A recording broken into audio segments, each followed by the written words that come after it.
My dear students, welcome to my channel. Class 1 gi nungsiraba angangsing channel sigi ngarang mangani suba numit phawbada koigi mapan suba para saitap sijinabagi mawong hariba para sigi saitap mayakta atap yawba inap yawba unap yawba yanap yawba sainap yawba wanap yawba saunap yawba nung yawba bawbogi ngarang lainaba loikre ngasi channel sigi makha satharakpa haibadi taruni suba waina ngasi nainagadoriba haibadi ngasi takadoriba parasina karamba kari parano haiba matamsida khoigi tara suba para asida khoina thanare madudi kari parano haiba matamsida mitai mayaki ko khudam mayaksing sijinaba hariba parase lere ko amuka harake ko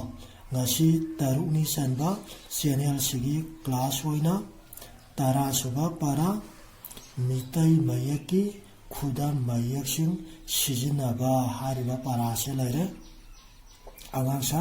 nakhoi gi lari to phagto aduga dum munna yango sar takthara pa hawrage ko hauji nakhoi gi wariba standard siki oinade larik state yauriba parajing ja masi khaktama adum ta agani haibadi ahianba kahena hyanjanba haibadi parajiga mari lainaba related oiba ko wari oiro kahena explanation tawbado noidadi yam haibadi angang waribanina mayakshe phajana masa khangribanina noidadi adu phajana explanation tawdana takpado yarroi aduna dum larika mari lainaba topic singje masi khaktama dum laukhalaga sar dum talage ko hayang higher class ta budi dum lari su yaudana haibadi loinaba explanation tawraga talakane aba para ama wero like today da dum yengdana larisina harije sini natraga like to gam mari laina badal loina ba explain tawdana talakane adu ba hojiki noi gi standard state da adu ta oba matam da laushan banga moida walina khangoi da walina like state da yauri ba jingje masi khata ma dum dare talage adu dum noi dum si khata ma dum khangoi are ko ngangja iyangaji hoji amuka hana haige sar tara suba para mitai mayaki khuda mayaksing sijanaba khoigi manipuri da mitai mayak tane angangja khoigi ko mitai mayaki khuda mayak ahum lei ko muna taw ko english study myam leigre natra adubu khoigi manipuri stai da mitai mayaki khuda mayak ahum leiaba munmuna taji ko ngangja khudamaya ahum dudi ahan bada saikhai haiba malane gantai ko ani subada apun haiba malane aduga ahum subada lum haiba malane hariba ahum jigi matang dani ko ngasi nei ra kadoje aduduna munna taro saikhai na karamba matamda sijanaba apunna karamba matamda sijanaba aduga lumna karma matamda sijanaba haibajigi matangdani ko ngasi sana talakadoje munna taro hayang paikhadesu loinaba hangakadoini ko saikhai karamba matamda sijinagani khudam piyo paikhada hangakadoba question ko sana hareje saikhai karamba matamda sijanagani khudam piyo question ama lere ko ani subada apun karamba matamda sijanagani khudam piyo adagi amuksu ahum subada lum karamba matamda sijanagani khudam piyo hariba question format se mastai jaida lakane aba tentare ko loina na mamangi class ta sarna ko apun yawba mayak manga piyo or apun yawba mayak khara piyo haidana haigre pikre loina na sigi parastai da ju yawrani ado hana pikhiba ꯇꯥꯛꯈꯤꯕꯗꯣ ꯑꯗꯨ ꯑꯗꯨꯝ ꯀꯥꯎꯈꯤꯕ ꯌꯥꯎꯔꯒꯁꯨ ꯉꯁꯤ ꯇꯥꯛꯂꯛꯄ ꯃꯇꯝꯁꯤꯗꯩꯗ ꯅꯈꯣꯏꯒꯤ ꯂꯥꯏꯔꯤꯛꯁꯤꯡꯗꯨꯗꯩꯗꯁꯨ ꯃꯨꯟꯅ ꯌꯦꯡꯉꯣ ꯂꯣꯏꯅꯅ ꯁꯥꯔꯅ ꯇꯥꯛꯂꯛꯄ ꯃꯇꯝꯁꯤꯗꯩꯗꯁꯨ ꯃꯨꯟꯅ ꯇꯥꯔꯣ ꯑꯗꯨꯒ ꯀꯥꯎꯔꯝꯗ꯭ꯔꯒꯁꯨ ꯕꯁ ꯑꯣꯀꯦ ꯐꯔꯦ ꯑꯗꯨꯒ ꯀꯥꯎꯔꯝꯕ ꯑꯣꯏꯔꯒꯁꯨ ꯉꯁꯤꯕ ꯅꯨꯃꯤꯠꯁꯤꯗꯒꯤ ꯅꯤꯡꯁꯤꯡꯉꯣ ꯑꯗꯨꯒ ꯄꯨꯟꯁꯤ ꯆꯨꯞꯄ ꯀꯥꯎꯗꯕꯁꯨ ꯑꯣꯏꯔꯣꯀꯣ ꯁꯥꯔꯅ ꯍꯥꯏꯔꯤꯁꯦ ꯑꯗꯨꯗꯤ ꯍꯧꯖꯤꯛ ꯑꯉꯥꯡꯁꯥ ꯍꯧꯔꯁꯤ ꯑꯩꯈꯣꯏꯒꯤ ꯃꯤꯇꯩ ꯃꯌꯦꯛꯇ ꯈꯨꯗꯝ ꯑꯍꯨꯝ ꯂꯩ ꯍꯥꯏꯔꯤꯕ ꯈꯨꯗꯝ ꯑꯍꯨꯝꯗꯨꯒꯤ ꯑꯍꯥꯟꯕꯗ ꯂꯩꯔꯦ ꯃꯗꯨꯗꯤ ꯆꯩꯈꯩ ꯍꯥꯏꯔꯤꯕ ꯈꯨꯗꯝꯁꯦ ꯀꯣ ꯑꯗꯨꯝ ꯁꯥꯔ ꯑꯗꯨꯝ ꯄꯔꯤꯈ꯭ꯌꯥꯗ ꯍꯪꯉꯛꯀꯗꯧꯕ ꯀꯣꯏꯁꯟꯗꯨꯒꯤ ꯁ꯭ꯇꯥꯏꯜꯒ ꯍꯥꯏꯕꯗꯤ ꯀꯣꯏꯁꯟꯗꯨꯒꯤ ꯄꯦꯇ꯭ꯔꯟ ꯅꯃꯨꯅꯥꯗꯨꯒ ꯂꯣꯏꯅꯅ ꯀꯣ ꯑꯣꯏꯊꯣꯛꯀꯗꯧꯕ ꯍꯥꯏꯕꯗꯤ ꯍꯪꯉꯤꯕ ꯀꯣꯏꯁꯟꯗꯨꯒꯤ ꯄꯥꯎꯈꯨꯝꯅ ꯁꯨꯃꯥꯏꯅ ꯈꯨꯝꯒꯗꯕꯅꯤ ꯍꯥꯏꯕꯗꯣ ꯑꯗꯨ ꯑꯗꯨꯝ ꯄꯨꯟꯅ ꯇꯥꯛꯂꯛꯑꯒꯦ ꯅꯈꯣꯏꯒꯤ ꯂꯥꯏꯔꯤꯛꯁꯤꯡꯗꯣ ꯑꯗꯨꯗꯩꯗ ꯐꯥꯛꯇꯣꯛꯑꯒ ꯃꯨꯟꯅ ꯌꯦꯡꯉꯣ ꯑꯗꯨꯒ ꯁꯥꯔꯅ ꯄꯥꯔꯛꯏꯁꯤꯁꯨ ꯃꯨꯟꯅ ꯇꯥꯔꯣꯀꯣ ꯑꯉꯥꯡꯖꯥ ꯑꯍꯥꯟꯕꯃꯛꯇꯗ ꯑꯃꯗ ꯂꯩꯔꯦ ꯀꯣ ꯆꯩꯈꯩ ꯀꯣ ꯆꯩꯈꯩ ꯀꯗꯥꯏꯕꯨ ꯀꯧꯕꯒꯦ ꯈꯨꯗꯝ ꯄꯤꯌꯨ ꯍꯥꯏꯔꯒꯗꯤ ꯁꯨꯃꯥꯏꯅ ꯈꯨꯝꯒꯗꯧꯕ ꯋꯥꯍꯩ ꯄꯔꯦꯡ ꯑꯃꯒꯤ ꯑꯔꯣꯏꯕ ꯈꯪꯍꯟꯕꯗ ꯆꯩꯈꯩ ꯁꯤꯖꯤꯟꯅꯒꯅꯤ ꯍꯥꯏꯗꯅ ꯈꯨꯝꯒꯗꯧꯕ ꯄꯥꯎꯈꯨꯝꯅꯤꯀꯣ ꯍꯥꯏꯔꯤꯁꯦ ꯆꯩꯈꯩ ꯀꯔꯝꯕ ꯃꯇꯝꯗ ꯁꯤꯖꯤꯟꯅꯒꯅꯤ ꯈꯨꯗꯝ ꯄꯤꯌꯨꯅ ꯍꯌꯦꯡ ꯄꯩꯈꯥꯗ ꯍꯪꯉꯛꯀꯅꯦꯕꯀꯣ ꯑꯗ ꯅꯣꯏꯅ ꯈꯨꯝꯒꯗꯕ ꯄꯥꯎꯈꯨꯝꯅ ꯋꯥꯍꯩ ꯄꯔꯦꯡ ꯑꯃꯒꯤ ꯑꯔꯣꯏꯕ ꯈꯪꯍꯟꯕꯗ ꯆꯩꯈꯩ ꯁꯤꯖꯤꯟꯅꯒꯅꯤ ꯍꯥꯏꯗꯅ ꯈꯨꯝꯒꯗꯕ ꯒ꯭ꯌꯥꯟ ꯇꯥꯔꯦꯀꯣ ꯑꯉꯥꯡꯖꯥ ꯑꯗꯨꯒ ꯈꯨꯗꯝꯗ ꯁꯤꯗ ꯂꯥꯏꯔꯤꯛꯇ ꯄꯤꯔꯤꯁꯦ ꯑꯩꯅ ꯑꯌꯨꯛ ꯍꯧꯒꯠꯇꯨꯅ ꯂꯥꯏꯔꯤꯛ ꯄꯥꯏ ꯍꯥꯏꯕ ꯑꯃ ꯂꯩꯔꯦ ꯑꯅꯤꯁꯨꯕꯗ ꯏꯃꯥ ꯏꯄꯥꯅ ꯑꯩꯕꯨ ꯂꯨꯅ ꯅꯨꯡꯁꯤꯅ ꯇꯧꯕꯤ ꯍꯥꯏꯕ ꯑꯃ ꯂꯩꯔꯦ ꯑꯍꯨꯝꯁꯨꯕꯗ ꯑꯣꯖꯥꯅ ꯑꯉꯥꯡꯁꯤꯡꯕꯨ ꯂꯥꯏꯔꯤꯛ ꯍꯩꯅꯅꯕ ꯇꯥꯛꯄꯤ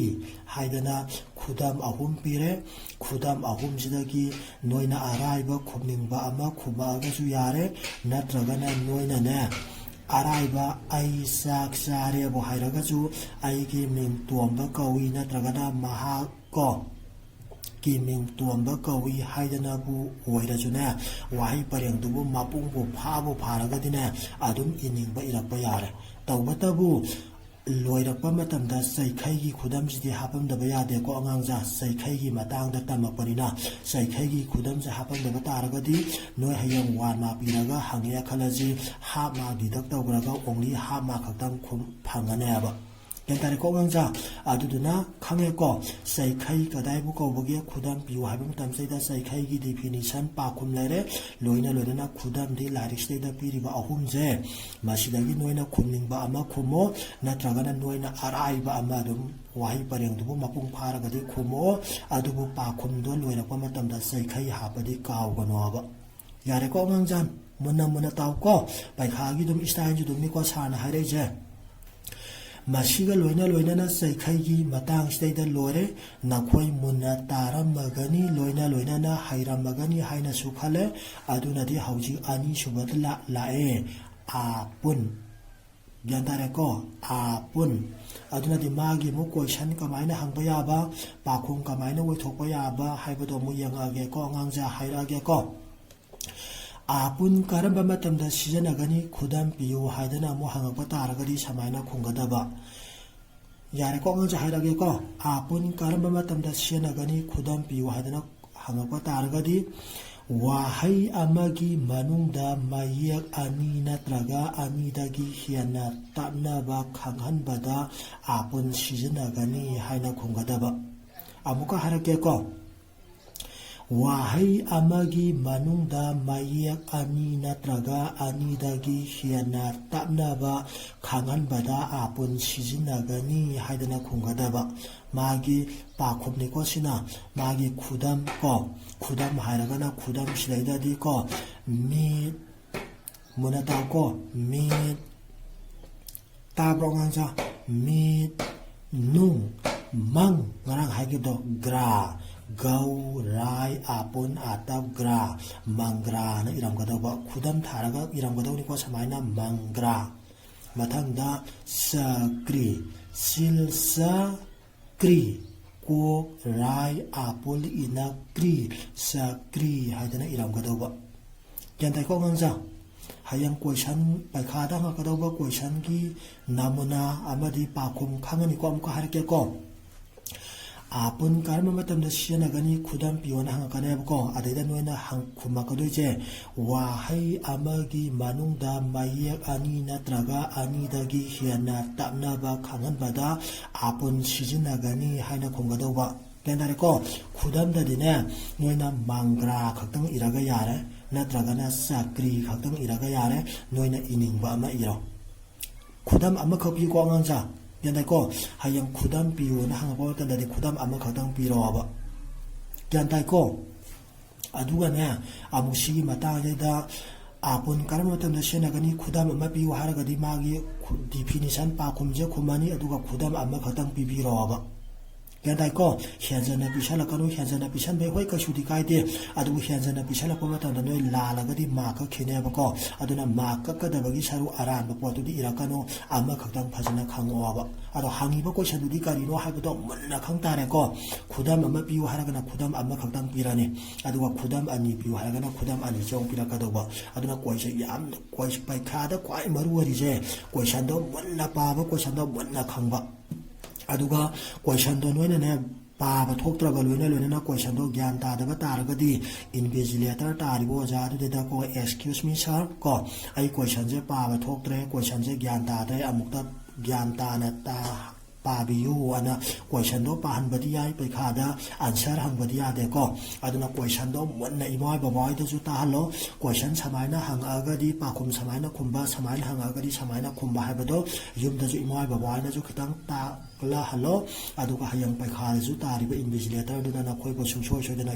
ꯒꯥꯏꯗ ꯇꯧꯒꯅꯦꯕꯀꯣ ꯅꯈꯣꯏ ꯀ꯭ꯂꯥꯁ 1ꯒꯤ ꯑꯣꯏꯅꯗꯤ ꯒ꯭ꯌꯥꯟ ꯇꯥꯏꯀꯣ ꯑꯉꯥꯡꯁꯥ ꯑꯗꯨꯅ ꯍꯪꯉꯛꯏꯕ ꯀꯣꯏꯁꯟ ꯏꯁꯇꯥꯏꯜꯗꯨꯒꯤ ꯃꯇꯨꯡꯏꯟꯅ ꯄꯥꯈꯨꯝꯗꯣ ꯈꯨꯝꯃꯛꯑꯣ ꯍꯥꯏꯕ ꯀꯣ ꯃꯥꯔꯛ ꯍꯥꯏ ꯁ꯭ꯀꯣꯔ ꯐꯨꯜ ꯃꯥꯔꯛ ꯐꯪꯕ ꯉꯝꯅꯕꯒꯤꯗꯃꯛꯇ ꯌꯥꯔꯦꯀꯣ ꯑꯗꯒꯤ ꯁꯤ ꯅꯠꯇꯕꯗꯅꯦ ꯑꯃꯨꯛꯁꯨ ꯅꯍꯥꯟ ꯁꯥꯔꯅꯁꯨ ꯄꯤꯈ꯭ꯔꯦ ꯑꯄꯨꯟ ꯌꯥꯎꯕ ꯋꯥꯍꯩ 5 ꯏꯌꯨ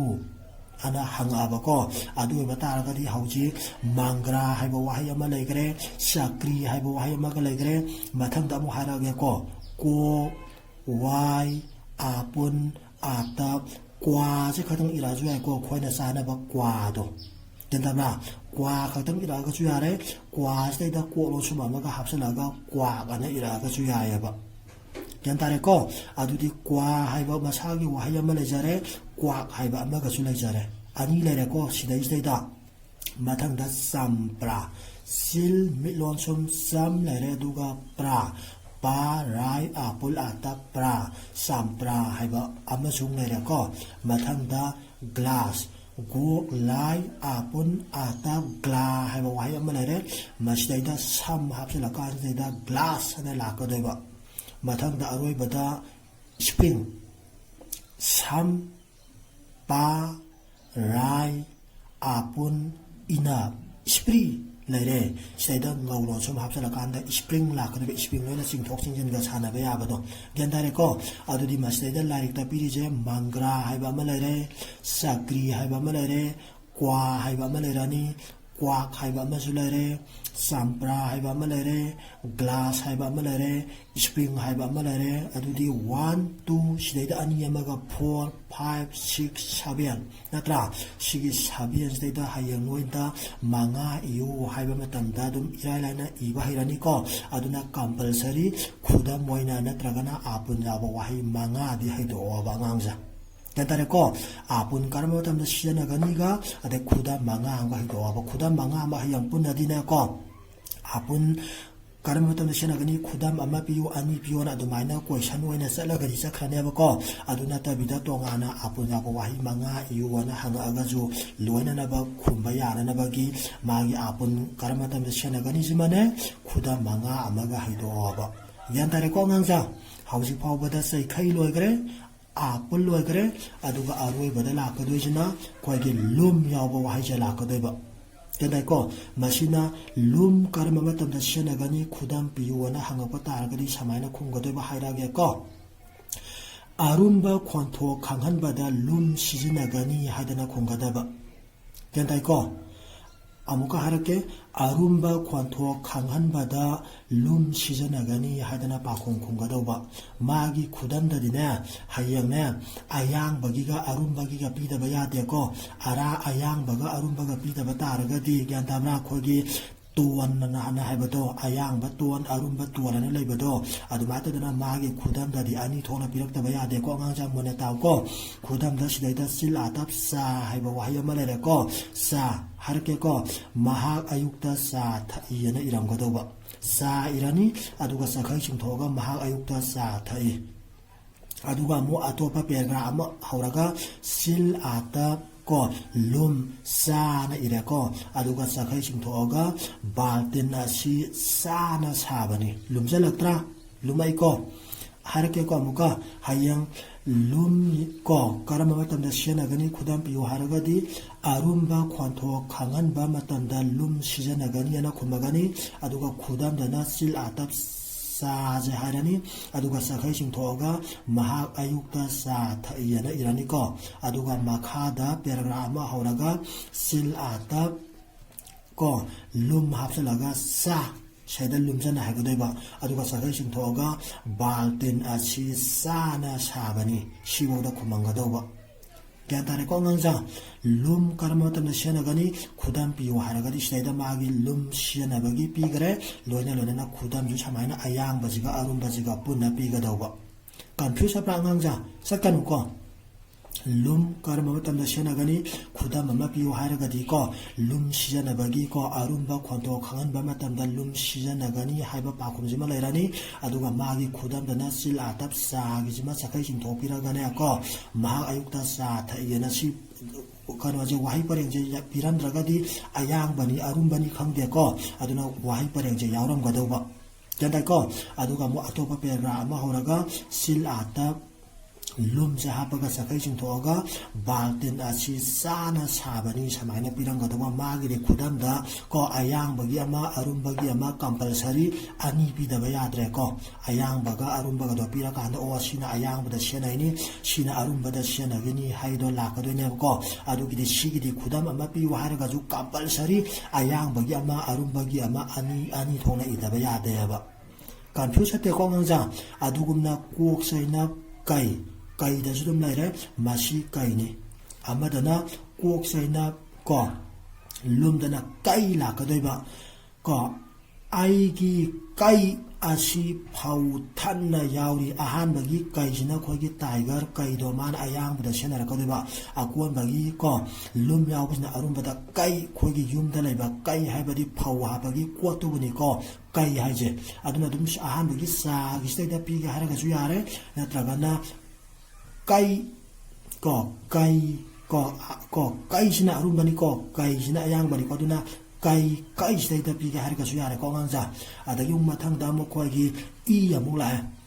ko sina ayang bani ko singmai asi i yamna hawi sina ayang ba arum badana i la ka do ba i di ko gi blood to i do ko haksang da siali ba i je ko masna lumjala ko ni ko miwoi ba gi singli da i siali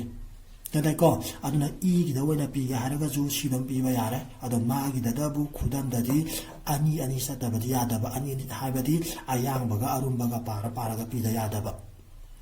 matang da ko ata ngolo sung kang khoi gi mamangai matam da yamna sanaram ba masana mani ko hauji su san budi sanari ado hauji ti pa ti o gidra ko kang sina ayang bani ma khoi kang sanai ayang bani ko arum badana ko ata ngawlon sum ko kang lare seda lum hapsala kanna kang la ka deba ko ge moskui to do kadai ko numidang da kang na yam na pai haiba ko numidang da ko kang na yam na pai sina arum boy ga deba anga da sima confuse prasa kan ko harike ko lum karma matamda siyanagani khudam piyo haragadi arumba khwanto khangan bada lum siyanagani yana khumani ko aduga magi khudam dana ahan bada ko sa ko silatap sa gije khungge haragana do mathaki ani je silatap sa ko silatap sa da lum hapsan bagi maga samaina ani para khumagane ba moy gide kenta ko ngangja mai di piar ayang ba ma arum ba ma sina tragadi karambana ayang bano karambana arum bano do khangoi deba ꯒ꯭ꯌꯥꯟ ꯇꯥꯏꯀꯣ ꯑꯉꯥꯡꯁꯥ ꯑꯗꯨꯅ ꯆꯥꯁꯦ ꯍꯥꯞꯄ ꯈꯣꯡꯒꯦ ꯍꯥꯏꯔꯒꯅ ꯃꯍꯥꯛ ꯑꯌꯨꯛꯇ ꯆꯥ ꯊꯛꯏ ꯑꯗꯨꯒ ꯁꯤꯒꯤ ꯂꯨꯝ ꯌꯥꯎꯕ ꯑꯔꯨꯝꯕꯗꯅ ꯀꯣ ꯑꯇꯣꯞꯄ ꯄꯦꯔꯥꯒ꯭ꯔꯥꯐ ꯑꯃ ꯍꯧꯔꯒ ꯁꯤꯜꯑꯥꯠꯇ ꯂꯨꯝ ꯆꯥ ꯀꯣ ꯕꯥꯜꯇꯤꯟ ꯑꯁꯤ ꯆꯥꯅ ꯁꯥꯕꯅꯤ ꯂꯨꯝꯃꯛꯏꯗꯅ ꯀꯣ ꯑꯗꯨꯅ ꯁꯨꯃꯥꯏꯅ ꯃꯥꯒꯤ ꯈꯨꯗꯝꯗꯗꯤ ꯑꯌꯥꯡꯕꯒ ꯑꯔꯨꯝꯕꯒꯁꯦ ꯄꯨꯟ ꯄꯨꯟꯅ ꯏꯕꯤꯔꯛꯑꯣꯕ ꯒ꯭ꯌꯥꯟ ꯇꯥꯏꯀꯣ ꯑꯉꯥꯡꯁꯦ ꯀꯟꯐ꯭ꯌꯨꯁ ꯆꯠꯄ꯭ꯔꯣ ꯆꯠꯇꯕ꯭ꯔꯣ ꯆꯠꯀꯅꯨꯀꯣ ꯏꯃꯥ ꯕꯕꯥꯍꯣꯏꯗꯁꯨ ꯑꯃꯨꯛꯇꯪ ꯁꯥꯅ ꯍꯥꯏꯔꯛꯏꯁꯦꯅ ꯍꯥꯏꯐꯦꯠꯇꯪ ꯃꯣꯏꯗꯁꯨ ꯑꯗꯨꯝ ꯃꯦꯃꯣꯔꯤ ꯇꯧꯍꯟꯕꯤꯔꯣ ꯀꯣ ꯑꯗꯨꯒ ꯀꯩꯁꯨ ꯂꯨꯗꯦ ꯀꯣ ꯑꯣꯀꯦ ꯉꯁꯤꯒꯤꯗꯤ ꯃꯇꯥꯡ ꯑꯁꯤꯗ ꯂꯣꯏꯁꯤꯜꯂꯁꯤꯀꯣ ꯑꯉꯥꯡꯁꯦ ꯑꯣꯀꯦ ꯊꯦꯡꯛꯁ